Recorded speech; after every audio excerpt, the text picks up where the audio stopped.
अब भगवान जो है ऐसी नगरी में प्रवेश करना चाहते हैं जो नगरी है तो ज्ञानियों की, जहां पर ज्ञानियों के सिरमौर महाराजा जनक रहते हैं। लेकिन जब से मां जानकी आई हैं तब से ज्ञानियों के भीतर एक नशा चढ़ गया है। वो नशा चढ़ा भक्ति का, प्रेम का। देखिए, जनकपुर धाम में सभी ज्ञानी हैं, आबाल वृद्ध ज्ञानी हैं। वो ज्ञानियों का गढ़ है जहां पर ज्ञान ही ज्ञान भरा पड़ा हुआ है। लेकिन जनकपुर धाम कैसा है? सूखा सूखा, जहां पर बारिश नहीं हो रही कई वर्षों से। देखिए, कथा के माध्यम से आप वेदांत के सिद्धांत को समझें। ज्ञानियों का गढ़ सूखा है, वहां पर बारिश नहीं हो रही है। बारिश किसकी बारिश? भगवत कृपा की बारिश नहीं हो रही, भगवान की कृपा रूपी अमृत की वृष्टि नहीं हो रही। किस नगरी में?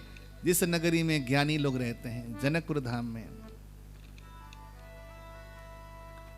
मैं आपको माता सीता का जन्म प्रसंग सुनाकर फिर आगे ले चले चलूंगा, ठीक है ना? पहले माता सीता का जन्म प्रसंग सुनिएगा। मां सीता का जन्म कैसे हुआ? आनंद रामायण में, अन्य रामायणों में कथा आती है, रामचरितमानस में कथा नहीं है। लेकिन मेरा ऐसा मत है कि हर चीज को थोड़ा थोड़ा समझना चाहिए। मां सीता का जन्म कैसे हुआ? मां लक्ष्मी के एक बहुत बड़े भक्त राजा थे जिनका नाम था पद्माक्ष। पद्माक्ष नाम के राजा थे। वो मां लक्ष्मी के बहुत प्यारे भक्त थे, बहुत भक्ति करते थे। वन में रहकर सूखे पत्ते खाकर मां को बुलाते। बहुत वर्षों तक लगातार पुकारने पर मां लक्ष्मी अति प्रसन्न हो गईं। तो मां लक्ष्मी ने उन्हें कहा कि मैं तुम्हारे घर में पुत्री बनकर आऊंगी। देखिए, राजा थे तो सही, लेकिन राजा होने के बावजूद वो साधक थे, साधना करते थे, वन में रहकर तप करते थे, भजन करते थे भगवान का। और तप करते करते बहुत वर्ष बीत गए, बिटिया भी धीरे धीरे बढ़ने लगी। जैसे ही बिटिया के विवाह का समय हुआ, बिटिया की शादी से पहले राजा का देहांत हो गया। होनी कुछ अलग ही थी। हमारे सोचने से कुछ नहीं होता। इस दुनिया में ना हम इस गफलत में जीते हैं कि हम सारे काम करके जाएंगे, कोई काम अधूरा नहीं छोड़ेंगे। सारे मटर एक ही दिन में छिल दोगे, सारे काम सब्जियां काट के चले जाओगे दुनिया से, सब काम नहीं हो पाएंगे। कुछ काम संसार के लोगों के लिए छोड़ दो। हमें ऐसा लगता है कि सारे काम करने का ठेका हमने ले रखा है। यही सबसे बड़ी भूल है। बोलो जय श्री राम। जय श्री राम। जितना तुम्हारे हिस्से का काम है कर लो और छुट्टी करो। ज्यादा चिपको नहीं, चिपकना मना है संसार से। राजा की मृत्यु हो गई, देहांत हो गया राजा का। लेकिन अब वो जो बिटिया थी, कोई सामान्य बिटिया तो थी नहीं, साक्षात मां लक्ष्मी थी, जगदम्बा थी, भगवान नारायण की अर्धांगिनी थी। वो तो राजा के तप के प्रभाव से प्रसन्न होकर बिटिया बन गई थी। लेकिन वो तप कर रही थी भगवान नारायण को ही पाने के लिए। नारायण जब तक नहीं मिलेंगे मैं शादी नहीं करूंगी, क्योंकि नारायण की अंश थी, नारायण की शक्ति थी, तो नारायण की शक्ति तो नारायण से मिलेगी। अब सुनो क्या हुआ। वो कन्या वन में एकांत में खूब तप करने लगी। उसकी तपस्या की शक्ति इतनी विख्यात हो गई कि चारों ओर उजाला ही उजाला छा गया, प्रकाश ही प्रकाश छा गया। उन्हीं दिनों की बात है, आकाश के मार्ग से रावण जा रहा था। रावण तो आकाश में घूमता था। ये अहंकारी कभी धरती पर पांव नहीं रखते हैं। अहंकारी हमेशा आसमान में उड़ते हैं। रावण आसमान में उड़ रहा था। उड़ते उड़ते उसे अत्यंत दिव्य प्रकाश नजर आया कि प्रकाश कहां से आ रहा है। वन्यस्थली में देखा तो चारों ओर ऐसा लगा कि चांदनी चांदनी बिखर गई है।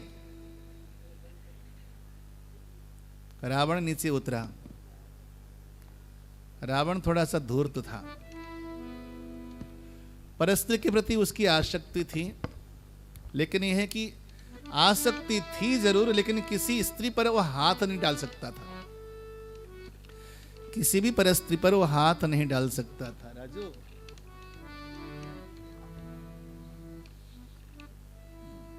मॉनिटर में आवाज नहीं दिया आज। किसी भी परस्त्री पर वो हाथ नहीं डाल सकता था।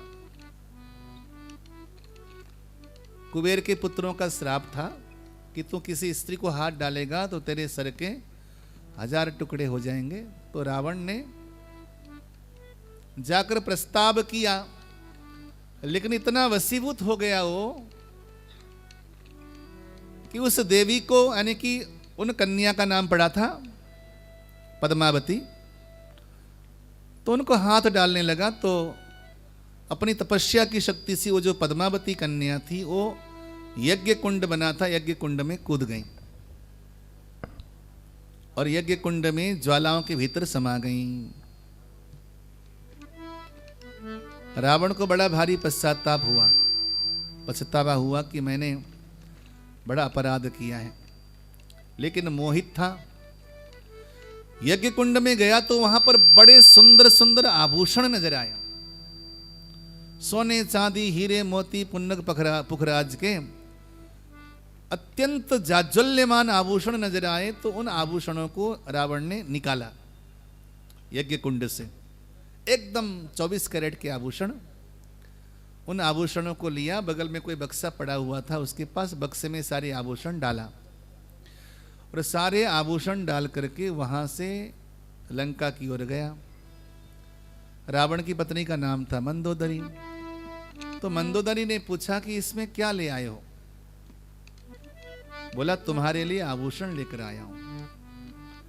लेकिन जैसे ही मंदोदरी ने उस बक्से को खोला, खुलना क्या था, उसके भीतर तो बहुत सुंदर, सुंदराति सुंदर, सुंदरतम, सुंदरता की पराकाष्ठा बहुत सुंदर कन्या थी।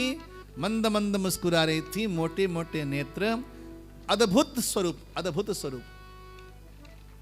अच्छा, मंदोदरी कोई सामान्य नारी नहीं थी। ये जो मंदोदरी बड़ी तपस्विनी नारी थी।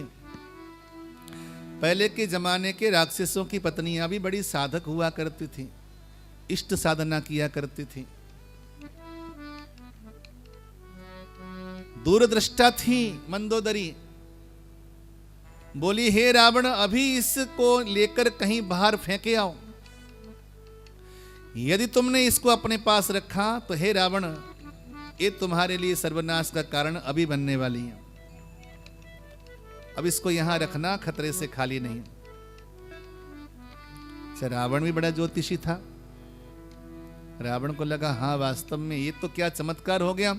मैंने तो बक्से में आभूषण डाले थे, ये आभूषण कन्या के रूप में कैसे बदल गया। अब वहां से उस बक्से को बंद किया और बक्से को बंद करके रावण ने सोचा कि कहां ले जाकर इसे गाड़ूं। तो मंदोदरी ने कहा कि किसी शत्रु राजा के खेत में ले जाकर, सुनसान जगह ले जाकर गाड़े आओ। अब आइए, रावण उस बक्से को ले जाता है और ले जाकर महाराजा जनक की खेत में, वहां ले जाकर उस बक्से को गाड़ देता है। बोलो जय श्री राम। जय श्री राम। अब आइए इधर। कई महीने हो गए, जनकपुर धाम में अकाल पड़ा हुआ है। अकाल कहां पड़ता है? बोले, जिसके गर्भ में भक्ति चली गई हो, जिन्होंने भक्ति को धरती के नीचे दबा दिया हो, वहां पर अकाल पड़ता है। क्योंकि वर्षा क्या है? वर्षा ऋतु रघुपति भगति तुलसी साली सुदास। भक्ति क्या है, वर्षा क्या है? बोले भगवान राम की भक्ति ही तो वर्षा है। जनकपुर धाम में ज्ञानियों की तो भरमार है, लेकिन भक्ति नहीं है। लेकिन भक्ति आ भी गई है तो कहाँ है? बोले धरती के नीचे दबी हुई है। जब तक वो भक्ति निकलेगी नहीं, जनकपुर धाम में बारिश होगी नहीं, और बारिश नहीं होगी तो देश में चारों ओर अकाल पड़ जाएगा। अकाल पड़ गया, सूखा सूखा हो गया, सारी नगरी जनकपुर धाम में सूखा पड़ गया। राज दरबार में ज्योतिषियों को बुलाया गया। अब ज्योतिषियों ने आकर पत्रा देखा, खोला तो ये निकाला, हे राजन, यदि आप अपने देश में वर्षा चाहते हो तो पति पत्नी दोनों को मिलकर हल चलाना पड़ेगा। यानी कि पत्नी हल को खींचे और पति हल को चलावे। और हल कैसा हो? बोले कि उस हल में सोने की फाली हो, चंदन की लकड़ी हो, चंदन की लकड़ी में सोने की फाली मड़ी हो। हमारे यहां कहा जाता है कि सोना बड़ा पवित्र होता है। हमारे बुजुर्ग कहा करते थे कि सोना केवल और केवल आभूषण नहीं है, सोना बड़ा पवित्र भी माना जाता है। और शास्त्र कहते हैं कि एक कुशा में अष्ट दरभा, यानी कि 8 कुशाएं मानी जाती हैं। अष्ट दरभा में एक दरभा सुवर्ण भी होता है।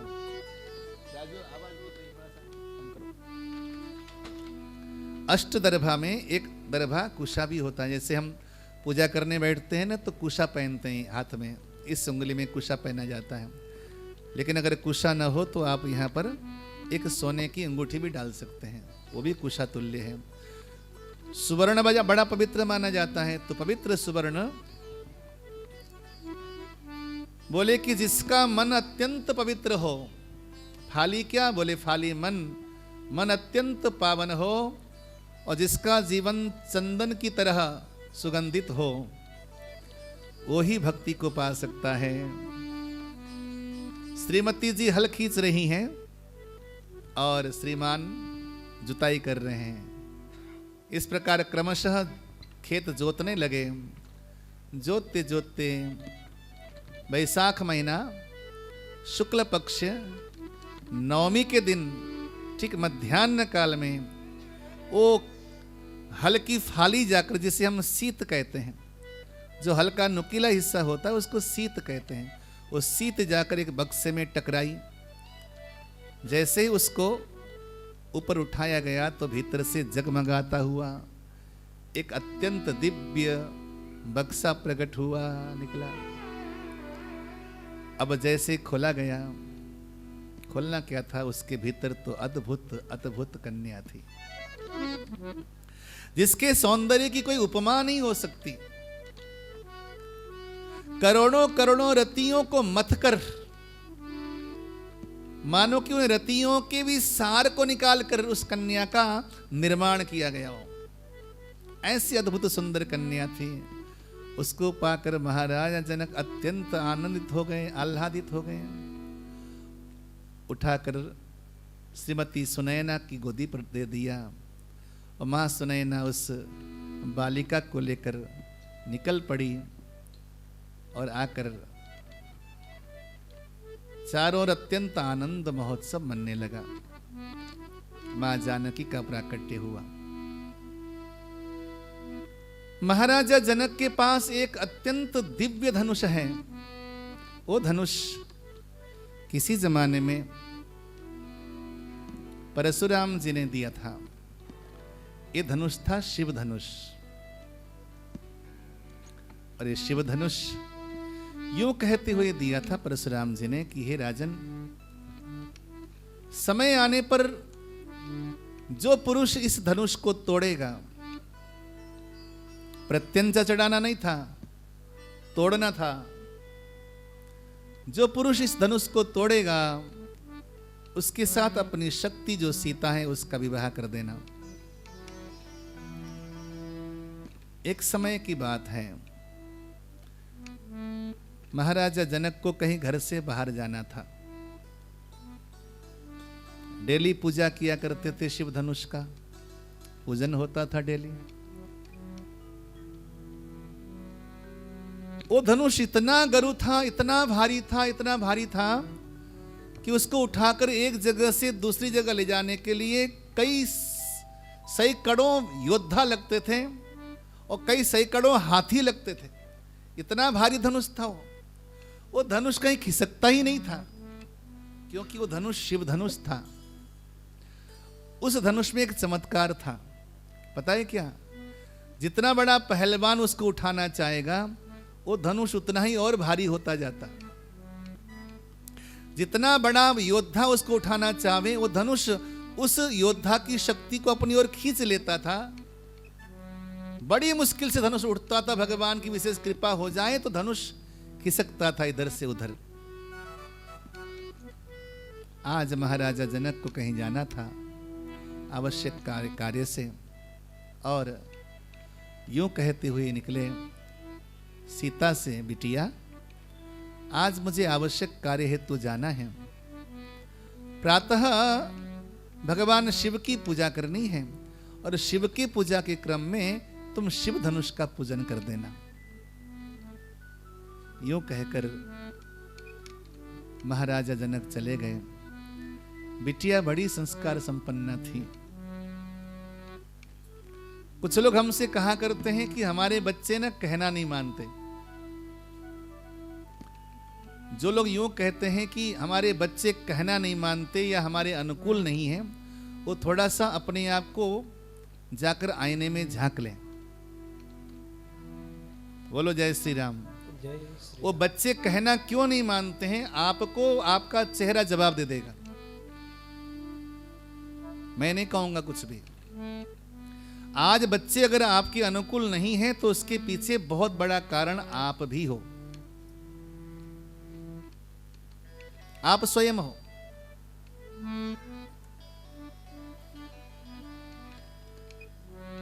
ये दुनिया आनी और जानी है, ये दिल मोहब्बत की राजधानी है। ये दुनिया आनी और जानी है, दिल मोहब्बत की राजधानी है। अपने बच्चों की मैं क्यों करूं शिकायत,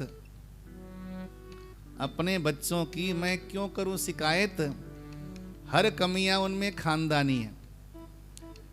बोलो जय श्री राम। जय श्री राम। ये बच्चे जब आपके ही बच्चे हैं तो कोई आसमान से टपके थोड़ी हैं। जो कमियां हैं आपकी कमियां हैं। आपने भी यदि उनको ध्यान नहीं दिया तो बच्चे तो सीखेंगे बाहर की ना। यदि बच्चों के दोस्त न बन सको माँ बाप तो बच्चे बाहर दोस्त ढूंढते हैं। इसलिए मैं अक्सर कहा करता हूं, बच्चा जब 16 साल का हो जाए तो अपना जो बाप पना है उसको लपेट के ऊपर टांग दो। प्राप्ते तु 16 वर्षे पुत्रम मित्र वदाचरित। जब 16 वर्ष का हो जाए आपका बच्चा, आपकी जुत्ती उसके पांव में आने लग जाए तो उसको बेटा मत समझो, वो आपका दोस्त हो जाता है। उसके साथ मित्रवत आचरण करो। प्राप्ते तु 16 वर्षे पुत्रे मित्र वदाचरित। चाणक्य कहते हैं कि बच्चा 16, 17, 18 साल का हो जाए, 20 साल का हो जाए, तब भी यदि बच्चे को केवल और बेटा ही समझोगे, अपना छोटा बेटा ही समझोगे, बच्चा ही समझोगे, तो वो जीवन भर बच्चा ही बना रहेगा। फिर तुम उसका बोझ उठाते फिरो, जीवन भर उसका बोझ उठाओ। फिर कुछ लोग इतना लाड़ प्यार करते हैं कि बच्चे को धक्का नहीं देते घर से बाहर। और जिन बच्चों ने बचपन से संघर्ष करके कमाना शुरू किया, अपने दम पे चलना शुरू किया ना, वही बच्चे माँ बाप की इज्जत भी करते हैं। बोलो जय श्री राम। जिन बच्चों ने धन कमाना शुरू ही नहीं किया, उन्हें क्या मालूम कि पैसा कैसे कमाया जाता है। जिन्हें विरासत में सब कुछ देकर जाओगे, उन्हें क्या मालूम कि पुरुषार्थ क्या चीज है, पसीना कैसे बहाया जाता है। फिर वो तुम्हारी कीमत भी कैसे जानेंगे। जब वो खुद कमाने लगेंगे तो उन्हें मालूम हो जाएगा कि पैसा ऐसे कमाया था हमारे पिताजी ने।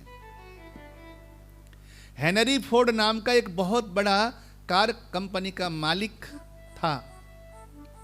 उसने जब फोर्ड कंपनी चालू करी, उससे पहले वो साइकिल में पंचर लगाया करता था। साइकिल में पंचर लगाते लगाते वो साइकिल बनाने लग गया। साइकिल बनाते बनाते वो उसने मोटरसाइकिल के वो बनाए, पुर्जे बनाना शुरू किया, मोटर बनाया, और करते करते उसने कार कंपनी शुरू कर दी, हेनरी फोर्ड। उसके घर में जब बच्चों ने जन्म लिया तो उसके बच्चों को सेटल करना था। विदेश की बात है, हमारे यहाँ की तरह 30 साल तक बच्चे को आंचल में छुपा के नहीं रखते। वहाँ तो 10-12 साल का हो जाए धक्का मार के बाहर भेज देते, भैया जाके कमा ले।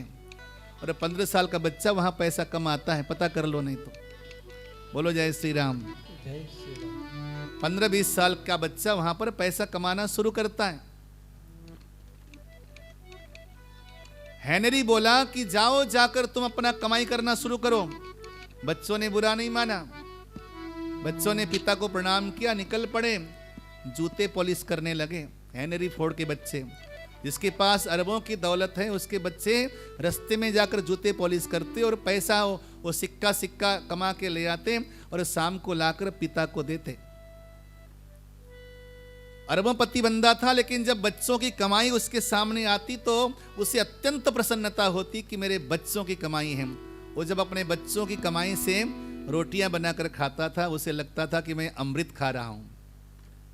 जब बच्चों की कमाई माँ बाप को मिलती है ना, उस समय माँ बाप को लगता है कि हमारी तपस्या सफल हो गई, बच्चा पैदा करना सार्थक हुआ। हेनरी फोर्ड ने कहा कि जूते पॉलिश कर रहे हो और कुछ करो। उन बच्चों ने करते करते और काम करना शुरू किया। बाद में जाकर उन्होंने बहुत बड़ी कंपनी अपने आप शुरू कर डाली। बाद में जाकर फोर्ड कंपनी में उसको विलय किया गया, लेकिन उनके बच्चों ने वही मेहनत किया जो मेहनत पापा ने किया था।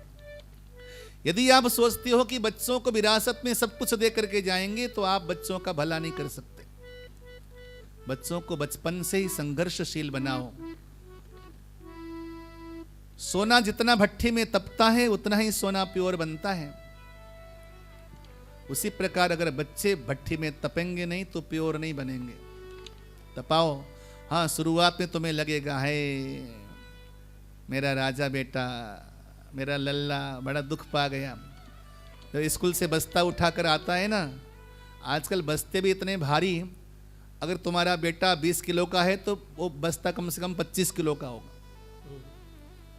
जब माँ देखती है कि ओहो ये तो बड़ा दुख पा रहा है, तो अपने कंधे में डाल के ले आती है। मत डालो उसको, बोलो उठा तू 25 किलो का। उसे संघर्षशील बनाओ। हम कमजोर न बनाएं बच्चों को। आपको मालूम है सीता माता कितनी बड़ी है? अभी इस समय 6 वर्ष की है केवल। 6 वर्ष की सीता माता है, उसे थोड़ी बड़ी होंगी, 7 वर्ष की होंगी मुश्किल से। पिता जाने से पहले कहते हैं बिटिया सारी सेवा तूने करनी है, करो तुलना जरा अपने 6 वर्ष की लाडली से, जरा करेगी पूजा? क्योंकि महाराजा जनक ने बेटिया को बहादुर बनाया था। कभी आपने सीता माता का चरित्र सुना नहीं है? कभी सीता माता का अलग से चरित्र सुनना। रावण से भी बड़े बड़े दुर्दांत दैत्यों को मां सीता ने वध किया है। रामायण में, अद्भुत रामायण पढ़िए कभी। रावण से भी बड़े बड़े दुर्दांत दैत्य मां सीता ने उनका उद्धार किया, वध किया। हर प्रकार की कला में निपुण थी मां सीता। सारे धनुष विद्या क्या, वेद विद्या क्या, समस्त कलाओं में निपुण थी। 5 वर्ष की बिटिया को, 6 वर्ष की बिटिया को ये कहकर जाते हैं कि तू पूजा करना बिटिया। जी पिताश्री। आज मां सीता पूजा करने के लिए निकली है मंदिर में। भगवान भोले बाबा की पूजा तो कर डाली, लेकिन पिताजी ने बोला था कि शिव धनुष की भी पूजा करना। अब शिव धनुष की पूजा करने के लिए जैसे ही गई तो उस शिव धनुष के नीचे बहुत सारी मिट्टी लगी हुई, मिट्टी फैली हुई, घास फूस वहां पर अटका हुआ, पुराने सूखे हुए फूल वहां पर है, कचड़ा है, गंदा है। तो माँ सीता को लगा राम राम राम राम राम, ये पिताजी कैसी पूजा करते थे, इतनी गंदगी मंदिर में। तो उसी समय गौ माता का गोबर का बढ़िया घोल बनाया और कपड़े का पोता बनाकर बड़े प्रेम से बाएं हाथ से ऐसे ऐसे धनुष को उठाया। जिस धनुष को बड़े बड़े योद्धा, वीर योद्धा और बड़े बड़े हाथी नहीं उठा सकते थे, असंख्य योद्धा लगते थे जिस धनुष को उठाने में, उस धनुष को मां सीता ने बड़े प्रेम से उसको ऐसे उठाया, नीचे बड़े प्रेम से गोबर का चौका लगा दिया और चौका लगा करके धनुष को अपनी जगह रख दिया और बड़े प्रेम से शिव धनुष का पूजन किया। और देखो, पूजन करने के बाद हो गई बात पूरी। सायंकाल को जब महाराजा जनक आए, क्योंकि भगवान की पूजा छोड़कर गया था, अब भगवान का दर्शन तो कर ही लूं भोजन करने से पहले, तो जाकर जैसे संध्या काल को संध्या वंदन और भगवान की सेवा आरती के लिए मंदिर में गए, देखा तो उनकी आंखें चकरा गईं। अरे राम राम राम राम राम, ये धनुष के नीचे पोंछा किसने लगाया? हमने तो कई वर्ष हो गए, मेरे ख्याल से 2500 वर्ष हो गए होंगे इस धनुष को न उठाए हुए, कितने ही वर्ष हो गए होंगे, लेकिन आज इसके नीचे इसको उठाकर किसने पोंता लगाया होगा? इतनी सफाई मंदिर में किसने की? आश्चर्य का ठिकाना न रहा। बुलाया बिटिया को, बेटा वो जानकी, सीते कहाँ हो? जी पिताश्री, मैं यहां पर हूं। अच्छा बताओ बेटा, ये जो शिवजी का धनुष है, इसके नीचे सफाई किसने की है? गोबर का चौका किसने लगाया है? मैया ने कहा, जी पिताश्री, दासी ने लगाया है। तुमने लगाया है? तुमने अकेले लगाया है? ये कैसे संभव हो सकता है? बेटा कैसे लगाया तुमने? अब मां सीता गई, धीरे से वही बाएं हाथ से धनुष को यूं उठाया और यूं नीचे पोता फेर दिया, ऐसे लगाया है और वहीं पर रख दिया। अब तो महाराजा जनक को आश्चर्य का ठिकाना न रहा और मन ही मन कृतार्थ हो गए कि सचमुच गुरुदेव ने जो कहा था, नारद जी ने जो कहा था कि तुम्हारे घर में आदि शक्ति जगत जननी आवेगी, मेरे घर में शक्ति आ गई है, मेरे घर में भक्ति का पुंज आ गया है, साक्षात भक्ति आ गई है। क्योंकि सीता जी के आते ही वर्षा शुरू हो गई थी, तो वर्षा ऋतु रघुपति भगति, भगवान की जो भक्ति है वो सीता है। सीता के आगमन से जनकपुर में वर्षा हो गई थी, तो महाराजा जनक को लगा कि हाँ, नारद जी ने जो कहा था कि मेरे घर में भक्ति आवेगी, शक्ति आवेगी, जगत जननी आवेगी, आ गई है। अब तो मेरा कर्तव्य है, ये शक्ति जिसकी है, उस शक्ति का जो स्वामी है, शक्ति के स्वामी को भी मैं ढूंढ लूंगा।